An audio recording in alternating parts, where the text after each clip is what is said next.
Hey everybody, I'm Rob Freeman and welcome back to Ensuring the Built Environment. This week we're answering the question, what is demand response? The utilities are in a constant battle with their consumers in terms of matching the amount of electricity that they have to produce with the demand for the electricity on the grid. And even though they use sophisticated analytics and modeling to predict weather patterns and other things that would affect the amount of electricity that's used, at times of peak demand, sometimes the demand for electricity can outstrip the amount that's there for supply. And in those cases, you can get a brownout or a blackout. And as we transition from a grid that is powered primarily by on-demand sources like coal to intermittent renewable energy sources like wind and solar, the unpredictability becomes more severe. So one of the tools that utilities have developed is a tool called demand response. And so what is demand response? Demand response is a utility incentive program, a type of utility incentive program that will pay usually large utility customers to reduce their electricity usage during times of peak demand. So imagine in the middle of summer, you get a really, really hot day. Maybe it was much hotter than it was expected, and everybody is using their air conditioning. Even though the utilities have been expecting that, or maybe they've been able to forecast that, the demand could outstrip the supply, in which case you could have a brownout or a blackout.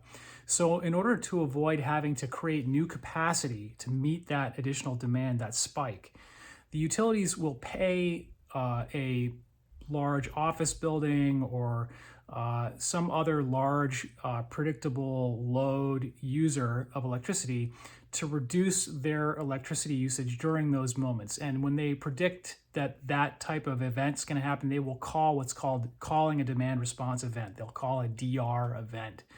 And then they will actually pay the utility customers to reduce their electricity during those moments. And the payments can actually be quite meaningful. They can be quite significant. So it's not that the incentive isn't there. It's actually a very useful tool, and these demand response programs have really taken off.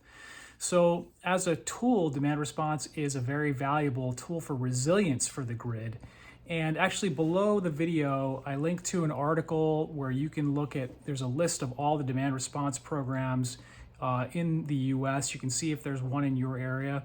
And there's two different types, really. There's several types of demand response programs, but two primary ones. There's price demand response and then load demand response, which would, one pays you to reduce your electricity usage during times when prices change to a certain level. And the other one's based on just purely demand on the grid or the amount of load on the grid. And it would trigger an event to be called, in which case you would reduce your electricity and then you'd be compensated for that.